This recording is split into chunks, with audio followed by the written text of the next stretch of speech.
Honestly, the moment I got into the early details of this story, I immediately felt a chill at how calculated betrayal can be when it comes from the people closest to you.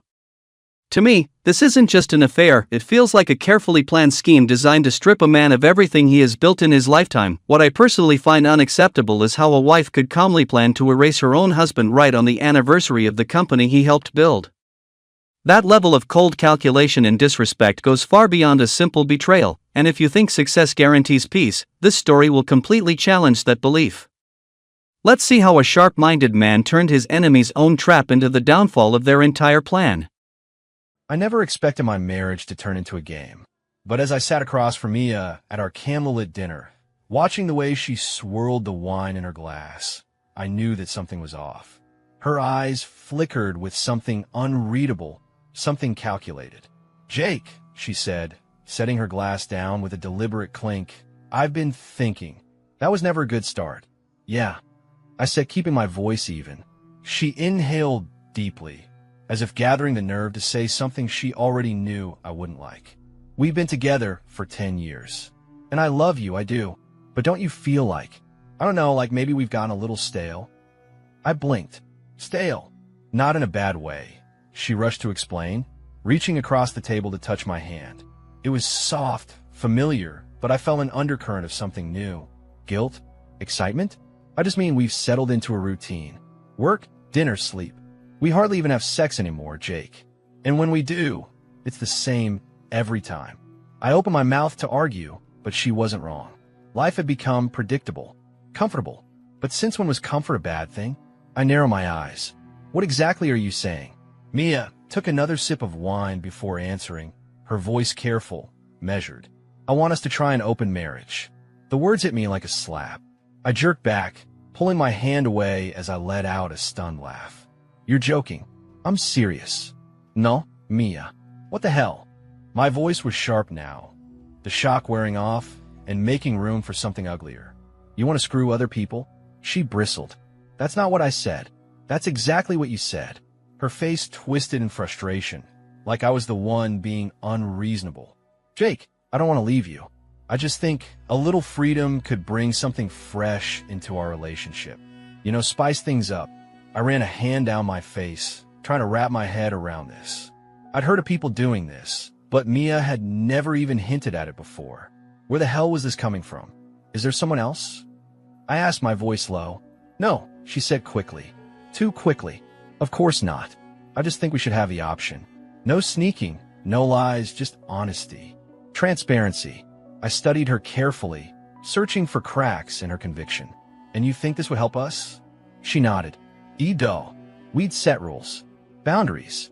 It wouldn't change how much I love you." I almost laughed. How could it not? I gritted my teeth, my mind reeling. "So what? You just want to go out and start sleeping with random guys?" Her lips pressed together, and there it was, that tiny flicker of hesitation. The part she hadn't said yet. "No," she admitted. "I mean, not random guys. But I think I'd have an easier time than you would." And there it was. It wasn't just a suggestion. It was a challenge. Mia was beautiful, confident, and she knew it. She assumed that men would line up at her feet the second she became available. And me? I was just her safe, reliable husband. She thought I'd struggle, that I'd sit at home while she explored her newfound freedom. I leaned back in my chair, my appetite gone. "So, you want to sleep around, and you expect me to just... what? Wait for you to come home?" She scoffed. "You could do it too, Jake. If you can." That last part wasn't said outright, but I heard it loud and clear. If you can. Something cold settled in my stomach. She had already made up her mind. I didn't say anything for a long moment. Just let the silence stretch between us. I wanted to explode, to tell her she was out of her mind, but instead, I forced myself to stay calm. "All right," I finally said, my voice eerily level. "Let's do it." Mia's eyes widened just a fraction. She hadn't expected me to agree so easily. "Wait, really?" I nodded. "Really?" For the first time, I saw a shadow of uncertainty cross her face. Maybe she thought I'd fight harder. Maybe she wanted me to beg her not to go through with it. But I wasn't going to beg, because if Mia wanted to play this game, I was going to make damn sure she lost. That night, we went to a family gathering at her parents' house. Laughter and wine flowed freely, and for a little while, I pushed the conversation with Mia out of my mind. Until Sophie, Mia's younger sister, came up behind me in the kitchen. "So," she murmured, her voice laced with something knowing. "I heard about your little agreement." I turned to her, startled. "What?"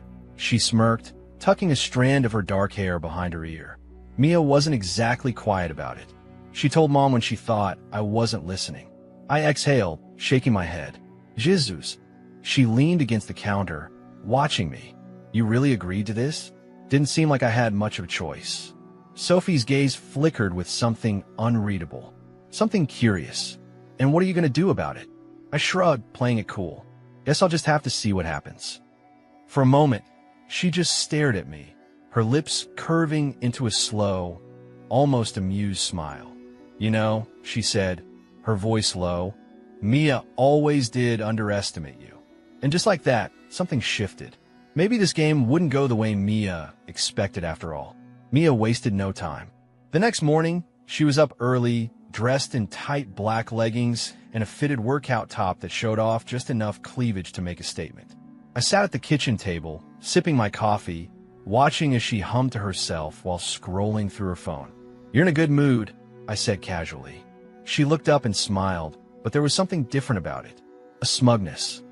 "Yeah, I have a lot to do today." "Like what?" She hesitated for a fraction of a second, then shrugged.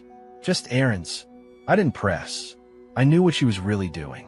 She was already diving into this little experiment of hers, probably reinstalling dating apps, fishing for compliments, lining up a date. She wanted this to be easy, and part of me wanted to see her fail.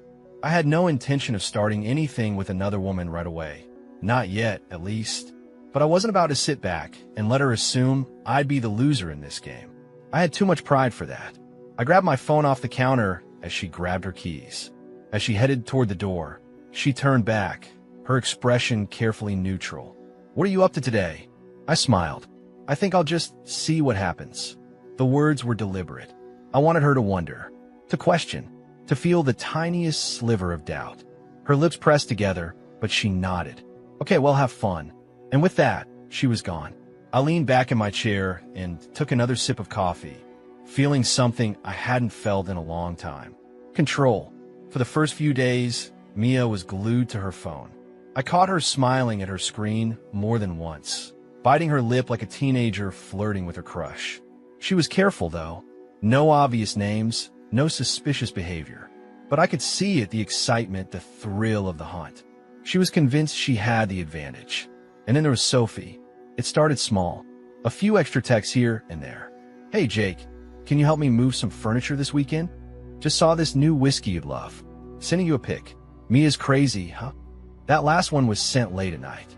At first, I told myself she was just being nice. Sophie had always been friendlier to me than Mia's other family members, but this was different. Subtle. A slow trickle of attention that felt almost calculated. And I couldn't lie to myself. I liked it. Sophie was younger than Mia by 5 years. Where Mia had always been polished, a little high maintenance, Sophie was more laid back, effortless in the way she carried herself. She had long, dark hair that she never seemed to care much about, but somehow always fell perfectly over her shoulders. And she had a way of making you feel like you were the only person in the room when she looked at you. So when she sent that last text, "Mia's crazy, huh?" I hesitated before responding. Then, finally, I sent back, "You have no idea." The dots appeared immediately. "Oh, I think I do." I stared at my phone for a long moment, something twisting in my chest. This was dangerous, but wasn't that the point? Meanwhile, Mia was struggling. She thought dating would be as simple as swiping right and choosing from a sea of men eager to worship her. But reality wasn't so kind. At dinner one night, she casually dropped a comment, fishing for a reaction. "Guys are so weird these days," she said, scrolling through her phone. "I mean, I match with a few guys, but most of them just want hookups. No effort at all." I took a slow sip of my beer. Shocking. She gave me a look. "You haven't been trying yet, have you?" "Not really." Mia smirked. "I figured. You're not exactly the type to jump into something like this." There was again that same assumption. that I'd sit here waiting while she had all the fun. I leaned forward, resting my elbows on the table. I don't know, Mia. I might surprise you. Her smirk faltered just a little. A few nights later, Sophie texted me again. What are you doing? I was on the couch, drinking a beer, flipping through Netflix. Mia had left hours ago for what she claimed was drinks with a friend. Nothing much, I replied. Want to grab a drink? My stomach tightened. This was a bad idea. I should have said no. Instead, I typed back, where? 10 minutes later, I was in my car, driving toward a small bar just outside of town. Sophie was already there when I arrived. She was sitting at a corner booth, her hair pulled up into a loose ponytail, a half-empty cocktail glass in front of her. When she saw me, she smiled, but there was something playful about it, something teasing. I slid into the seat across from her. So what's this about? She shrugged. Ken, I just want to hang out with my favorite brother-in-law. I laughed. I'm your only brother-in-law. Exactly. She sipped her drink, watching me over the rim of her glass. So, how's it going? I knew what she meant. I exhaled, running a hand through my hair. Mia's enjoying herself. Yeah. Sophie tilted her head. And you? I hesitated. Then, I said the one thing I knew would shift the energy between us. I think I like having options. Sophie's lips parted slightly, and something flickered in her eyes. For a brief moment, she didn't look like Mia's little sister. She looked like a woman. Good, she murmured. Silence stretched between us, thick with something unspoken. This was dangerous, and I didn't care. Meanwhile, Mia had her first date. She came home late, trying to be discreet, but I was awake, sitting on the couch when she walked in. She paused when she saw me, her expression unreadable. You waited up? I shrugged. Couldn't sleep. She hesitated, then toed off her heels. It was fine. That told me everything I needed to know. Yeah, I said, keeping my voice casual. Mia sighed, rolling her shoulders like she was exhausted. I don't know. He was good looking, but he was just arrogant. Like, he clearly thought I should be grateful he even agreed to the date. I nodded slowly. She watched me, waiting for me to say something, to reassure her, to comfort her. I didn't. Instead, I stood, stretched, and walked past her toward the bedroom. Good luck with the next one, I said over my shoulder. She didn't respond, but as I closed the door, I knew one thing for sure. She had expected this to be easy. She had expected to win. She had no idea that I wasn't just playing defense anymore. I was in the game now, and I had my own moves to make. A week had passed since Mia's first date, and she was trying to hide her frustration. She still went out a few nights a week, claiming she was meeting people, but she wasn't coming home with the same smug confidence she had when she first suggested the open marriage. I could see it in the way she avoided talking about her nights out, in the way she lingered around me a little longer than she used to, like she was trying to gauge whether I was struggling as much as she was. I wasn't, because unlike her, I wasn't chasing strangers. I had Sophie. It started with texts. Simple ones at first. What are you up to? Mia tell you about her latest date yet? She's always been a little full of herself. Then, one night, Sophie took things a step further. Hey, can we grab dinner? I hesitated. I told myself it was a bad idea. That no good could come from sitting across from my wife's younger sister, drinking, laughing, feeling that subtle pull of something neither of us was ready to name. But I agreed anyway, because deep down, I wanted to see where this would go. She picked a quiet restaurant, the kind with dim lighting and booths tucked away in the corners. Sophie was already there when I arrived, wearing a black dress that wasn't flashy but still managed to hug her curves in all the right places. Her dark hair was loose over her shoulders, and when she looked up and smiled at me, I felt it. That pull. Hey, she said, her voice warm. Hey, I slid into the seat across from her, suddenly hyper-aware of how intimate this felt. A waiter came by, took our drink orders, and left us in silence. Sophie leaned back, studying me. So, she said, dragging her straw through her drink, how's the single life treating you? I smirked. Not exactly single, am I? Could have fooled me, she teased. I exhaled. Mia's having a rough time. Sophie let out a low laugh. Yeah, I figured. She really thought this was going to be easy, huh? She did. Sophie smirked, shaking her head. She never really appreciated what she had. Something about the way she said it made me pause. What do you mean? She hesitated for only a second, then leaned forward slightly, dropping her voice. Jake, let's be real. Mia's always been selfish. She wanted an open marriage because she thought she'd win. She assumed she'd have men lined up for her while you sat at home, waiting. I swallowed. And you don't think that's happening? Her eyes flickered with something sharp. I think she's losing. The air between us changed. I felt it, and I knew she did too. I could have stopped it there. I could have laughed, shrugged it off, changed the subject. But I didn't. Instead, I let my eyes linger on hers a little longer. Let my gaze drift down, taking in away the low-cut dress dipped just enough to tease. Let myself wonder, just for a second, what it would be like if I wasn't Mia's husband, if Sophie wasn't her sister, if we had met under different circumstances. And judging by the way her breath hitched, I wasn't the only one thinking it. Jake, she murmured. I waited, but she didn't finish, because before she could, the waiter appeared, setting down our drinks. The moment shattered, replaced by casual conversation, jokes, and stolen glances. Still, the tension never fully disappeared. It sat there between us, unspoken, waiting. Later that night, she texted me. I had fun tonight.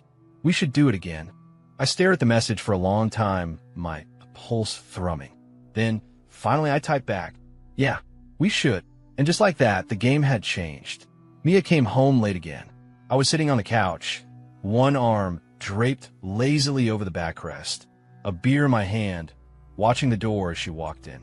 She tried to act casual, tossing her purse on the counter and running a hand through her hair, but I caught the subtle slump in her shoulders. The date hadn't gone well. Good. Hey, she said, not quite meeting my eyes. Hey, I replied smoothly, taking a sip of my drink. She hesitated. Normally, she'd drop little hints about her night, testing my reaction, waiting for any sign of jealousy or discomfort. But tonight, nothing. She exhaled and finally sat down across from me. I went out with that guy I told you about. I raised an eyebrow. The one from the app? Yeah, Jason. She forced a small smile, but it didn't reach her eyes. He was, not what I expected. I leaned forward, playing the part of the concerned husband. Oh, she let out a dry laugh. You ever meet someone who looks amazing in pictures, but in real life, there's just nothing there? I smirked. You mean like every guy on Instagram? I got a real laugh out of her, but it was short-lived. She sighed, rubbing her temples. I don't know. I thought he'd be charming. He was hot, I'll give him that. But the second we sat down, I don't know, he talked about himself the entire time. I shrugged. Sound about right. She shot me a look. I thought dating would be different. You thought it'd be easy. I corrected, my voice even. Her lips pressed together. I could see the cracks forming, the realization setting in. She had assumed she'd be juggling men by now, basking in attention, making me jealous. But instead, she was dealing with ghosting, arrogance, and men who weren't nearly as interested in her as she expected. And the best part? She had no idea that while she was out there failing, her little sister was texting me late at night. Sophie didn't wait long to reach out again. That night, after Mia had gone to bed, my phone buzzed. Mia, strike out again. I chuckled to myself before responding. She's not loving the single life as much as she thought. The dots appeared immediately. Shocker. I could almost hear the amusement in her voice. Then, after a long pause, she sent another message. You free tomorrow night? Need some advice on something. Advice, right? I stared at the screen, my fingers hovering over the keyboard. I knew what this was. I knew what it could turn into. And I knew I should say no. Instead, I typed, yeah, where? Her response was instant. Meet me at O'Malley's. 8 p.m. I exhaled slowly, running a hand through my hair. This was a bad idea. A terrible, dangerous, intoxicating idea. And I was walking right into it. Meanwhile, Mia was desperate for a win. The next day, I overheard her on the phone, pacing the kitchen, frustration dripping from her voice. No, I get it. You're busy, she said, forcing a laugh. Maybe another time. A pause. Her smile faded. Yeah, sure. A good one. She hung up and let out a frustrated sigh, slamming her phone down on the counter. I leaned against the doorway, watching. Rough morning. She spun around, startled. Jesus, Jake, don't sneak up on me. Didn't mean to. I said, not bothering to hide my smirk. Another dud? Her jaw tightened. He canceled. Said something came up at work. That's too bad. I took a sip of my coffee, enjoying this way more than I should. Guess you'll just have to keep trying. Mia shot me a glare, but she didn't respond. Instead, she grabbed her phone and stormed out of the kitchen, probably off to find another match. She was struggling. She was frustrated. She thought she could have everything. Me at home, waiting, while she explored her options. But the game wasn't going how she expected, and she didn't realize that I was playing a whole different one. Because that night, while she was licking her wounds from another failed date, I was sitting across from Sophie at a dimly lit bar, watching as she leaned in just a little too close, her fingers brushing against my wrist as she laughed. I was supposed to be the one left behind, but it was Mia who was losing me. She just didn't know it yet. O'Malley's was dimly lit, the kind of bar where people tuck themselves into booths away from prying eyes. It wasn't the kind of place you took a date, not an official one, anyway. Sophie was already there when I walked in, sitting at the far end of the bar with a drink in front of her. She looked different tonight, her usual casual look replaced with something more deliberate. A fitted black top, dark jeans that hugged her hips, and just a hint of makeup that made her eyes stand out in a way I hadn't noticed before. She saw me and smiled, raising her glass. Look who actually showed up. I slid onto the stool beside her, motioning to the bartender. Whiskey neat. Then, turning to her, I smirked. I said I would. She tilted her head. Yeah, but I wasn't sure you'd go through with it. Why's that? She shrugged. You're a good guy. You don't strike me as someone who plays games. Something about the way she said it made my stomach tighten. Maybe I'm learning. Her lips curved slightly, but she didn't push it. Instead, she lifted her glass, taking a slow sip before speaking again. So, you ever gonna ask me what I needed advice on? I chuckled. All right, I'll bite. What's so important that you needed my expert wisdom? Sophie swirled her drink in her glass, watching the liquid move before answering. Dating, she said finally. I figured since you're technically single now, you could give me some pointers. I raised an eyebrow. You need help dating? She smirked. Okay, maybe not help, but I don't know. You're a guy. I figured you'd have insight. Something about this felt off, like we were talking in circles, waiting for the real conversation to start. I leaned back, sipping my drink. You dating someone? Sophie hesitated. Not really, but you want to be? She exhaled, setting her glass down. I don't know what I want, Jake.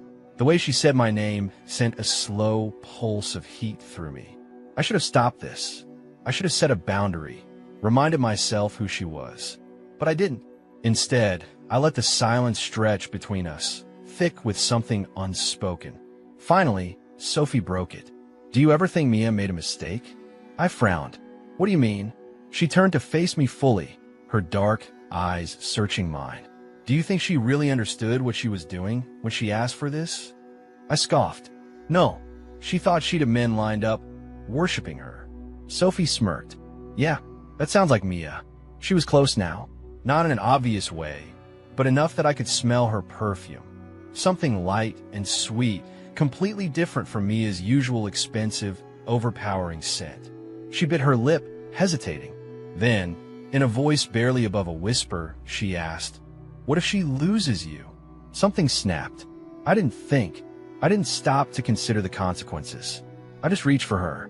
Sophie inhaled sharply as my hand brushed against her cheek, my fingers trailing down to her jawline. She didn't pull away. If anything, she leaned into my touch, and then I kissed her. It wasn't planned. It wasn't careful. It was impulsive, desperate, a collision of emotions I hadn't even fully processed yet. Her lips parted under mine, soft and warm, and for a moment, nothing else existed. No Mia, no open marriage, no lines we were dangerously close to crossing. Just Sophie. But then, she pulled back, her breath shaky, her fingers pressing against her lips like she couldn't believe what had just happened.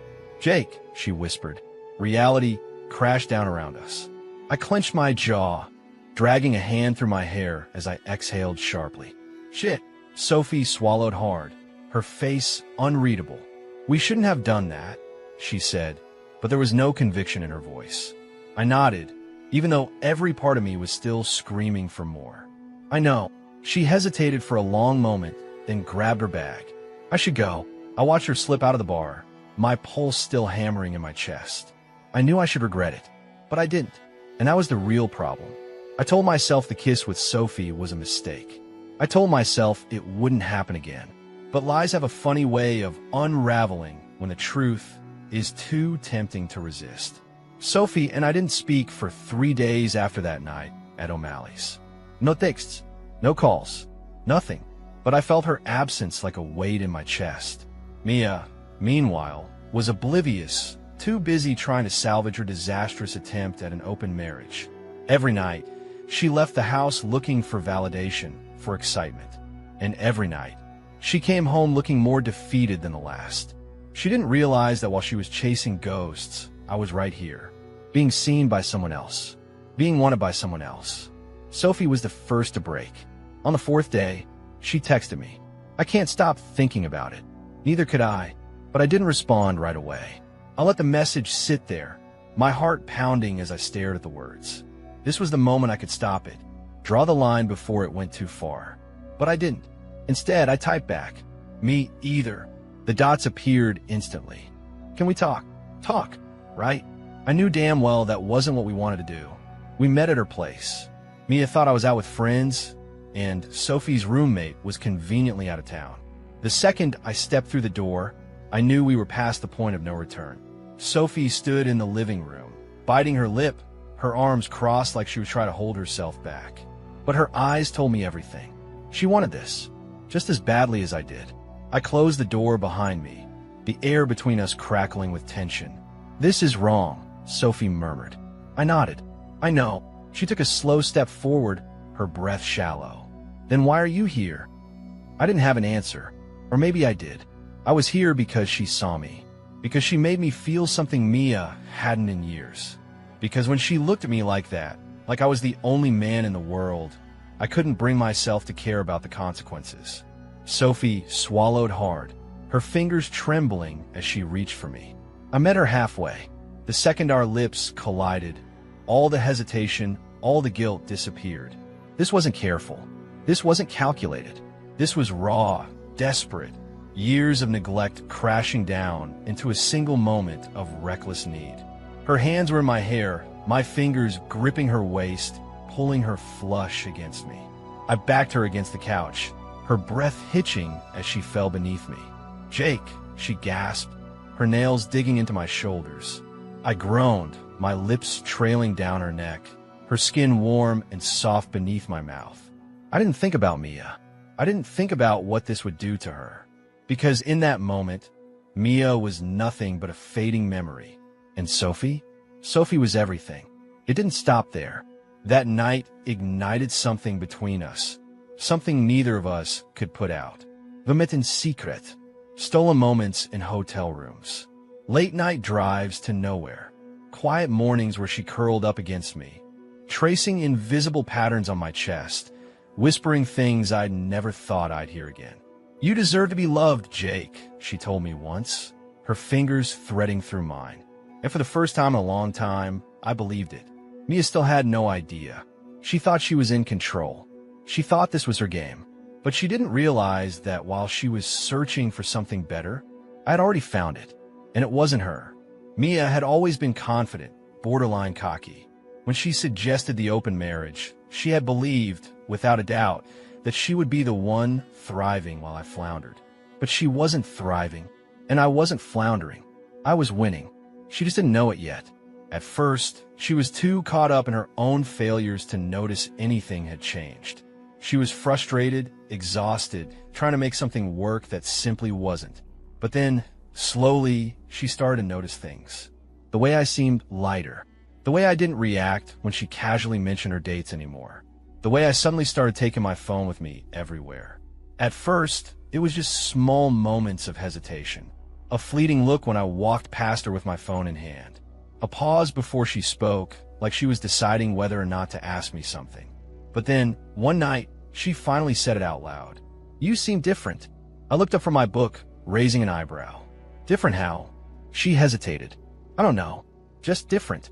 Happier, maybe." I shrugged. "Maybe I am." Her lips parted slightly, And for the first time in weeks, I saw it. Doubt. She thought she had me figured out. She thought she knew how this would go. But for the first time, she was questioning herself. And I loved every second of it. Sophie and I were careful. We didn't text as much when Mia was around. We met in places where we wouldn't run into anyone who knew us. But no matter how careful you are, secrets have a way of making themselves known. It started with Mia's calls to Sophie going unanswered. Then the excuses. I've been busy. Work's been crazy. We'll catch up soon, I promise. Mia never used to second-guess her sister. But after a while, I could see the wheels turning in her head. One night, after dinner, she set her fork down and looked at me carefully. Have you talked to Sophie lately? I didn't even blink. Not really. Why? She's been weird. Mia frowned, dodging my calls, canceling plans. I don't know. It's not like her. I shrugged, taking a sip of my beer. Maybe she's got something going on. Maybe, but she didn't look convinced. I fought the urge to smirk. One night, after Mia had gone to bed, I got a text from Sophie. She's suspicious. I stared at the screen, my heart pounding. Then, a second message. We need to be more careful. I exhaled slowly, gripping my phone tighter. She was right. Mia was watching now. The question was, when would she finally see the truth? Mia wasn't stupid. For weeks, she had been trying to ignore the nagging feeling in her gut, the one that told her something wasn't right. She wanted to believe that she was still in control, that I was sitting at home waiting while she figured out her new life. But she wasn't in control anymore, and she was about to find out just how badly she had lost. It happened on a Tuesday night.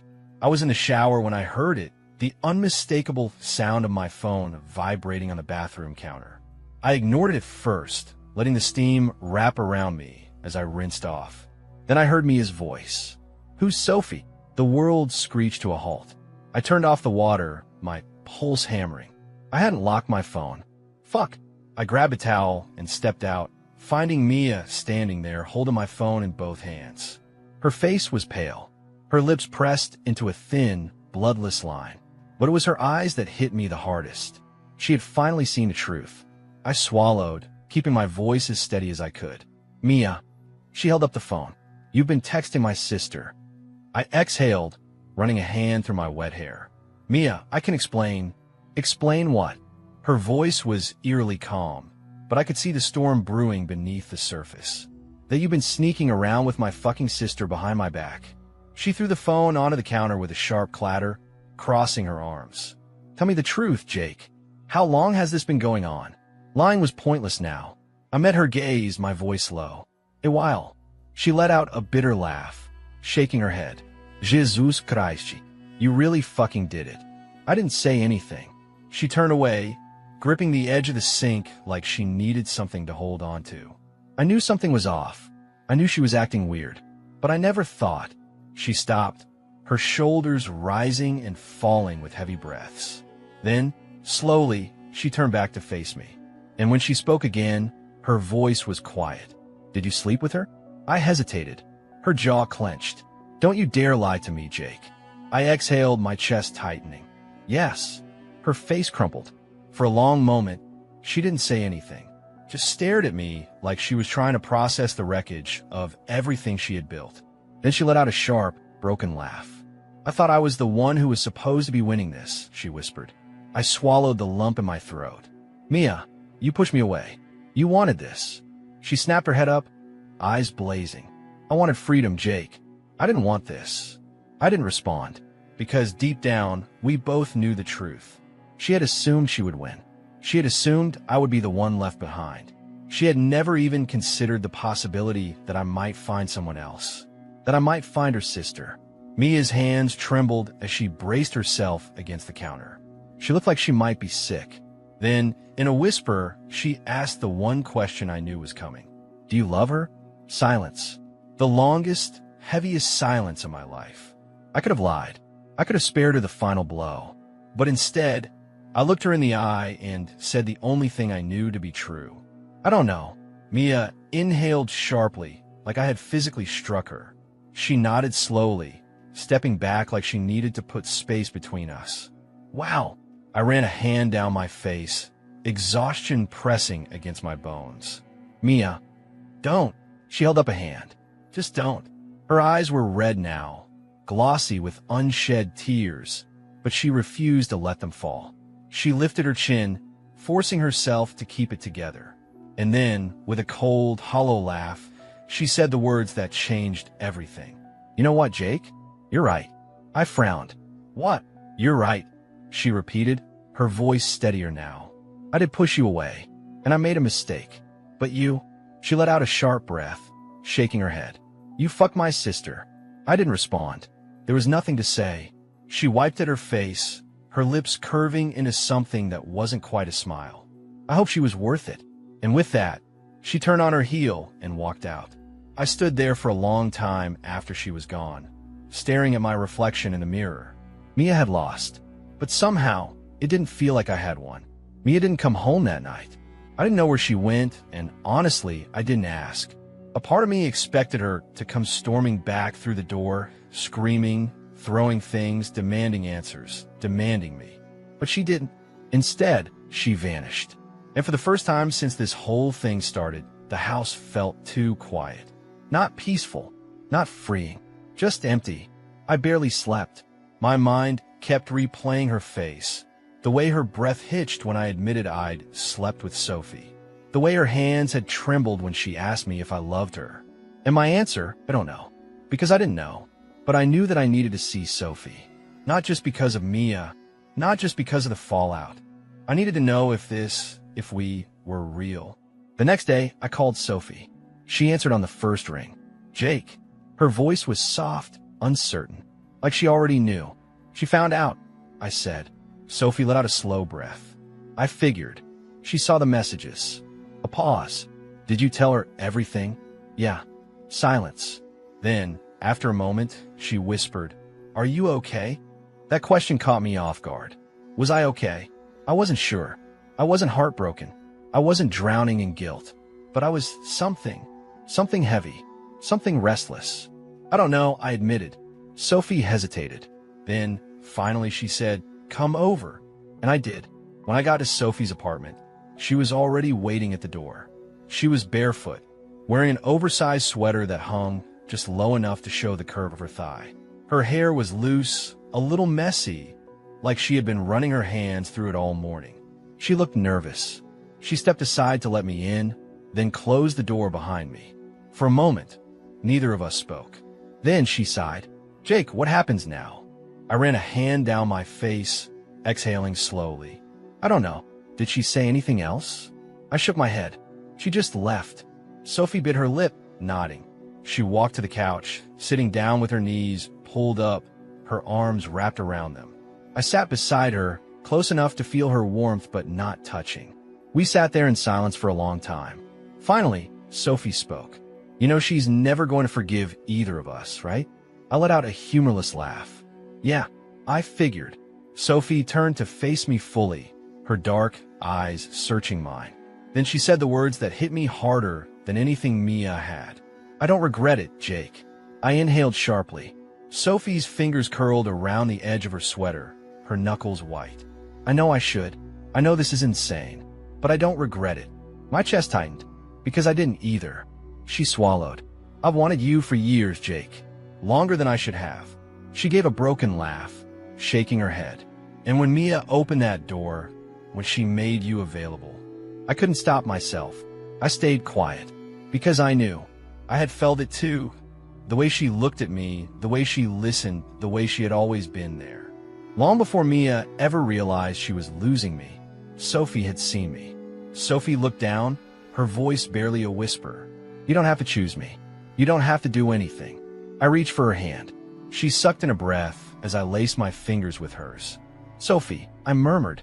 She looked up, and just like that, I knew. I had chosen, and it wasn't Mia. It had never been Mia. Mia didn't come home. Not that night. Not the next. A week passed, and she still hadn't returned. I heard from a mutual friend that she was staying at a hotel downtown. Apparently, she told people she needed space, but I knew the truth. She wasn't coming back. Not to me, not to us. And honestly, I didn't want her to, because while Mia was licking her wounds, I was with Sophie. We stopped hiding. We didn't announce it to the world, but we stopped pretending. If Mia had opened the door for herself, then she sure as hell had opened it for me, too. And I walked right through it. When the inevitable confrontation finally came, it wasn't with Mia, it was with her parents. Her father, Robert, called me first. His voice was tight, controlled, but I could hear the simmering anger beneath it. "You need to come over," he said. "Is Mia there?" I asked. "Just get here." The line went dead. I almost didn't go.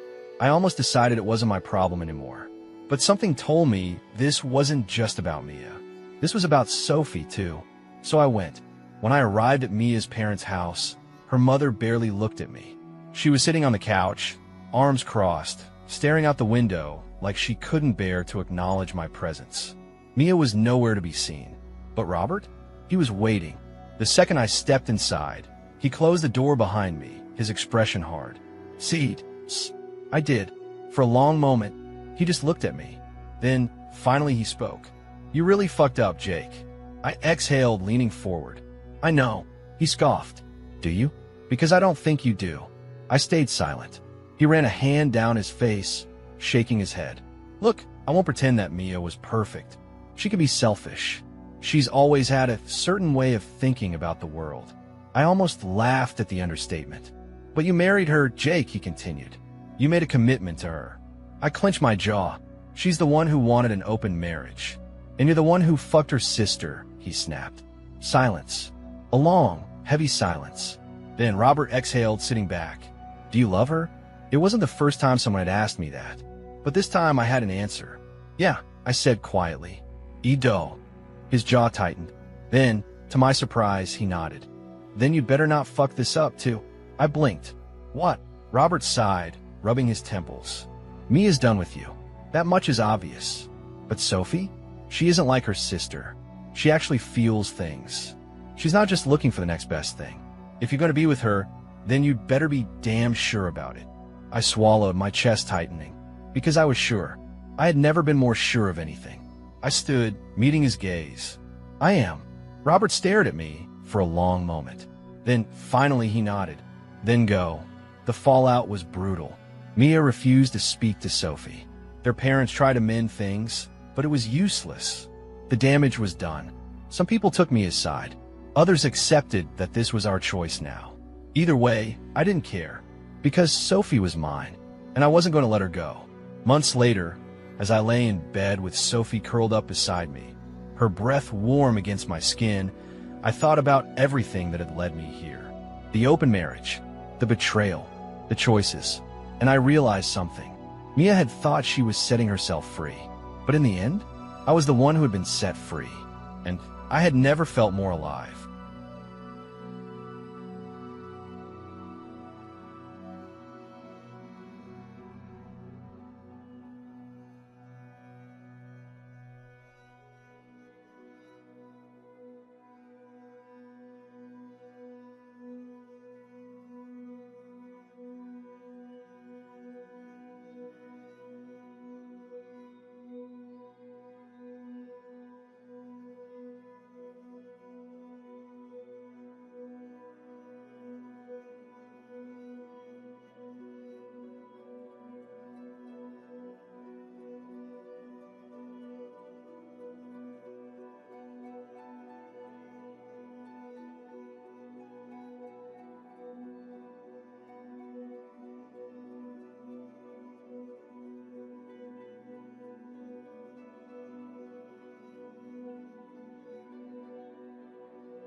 Looking back at the entire situation, I have to say this clearly: the wife and her business partner may appear polished and intelligent on the surface, but in my view, their actions are driven entirely by greed and moral decay. From my perspective, betraying someone who helped build your success from the ground up is not just wrong, it's a complete collapse of trust and integrity. What stands out most is the way the main character responded. He didn't resort to emotional outbursts or violence. Instead, he stayed calm, gathered evidence, protected his assets through legal means, and maintained complete control of the situation. And the key lesson here is simple: never push a decent person to their limit, because once they act, the cost is often irreversible. Betrayal usually starts from small cracks in trust that are ignored over time. This story is a reminder that long-term success must be built on honesty, not deception. And the peace he achieves at the end is the strongest possible response to those who underestimated him. What do you think about his final decision? If you were in his position, would you give them a second chance, or end it completely?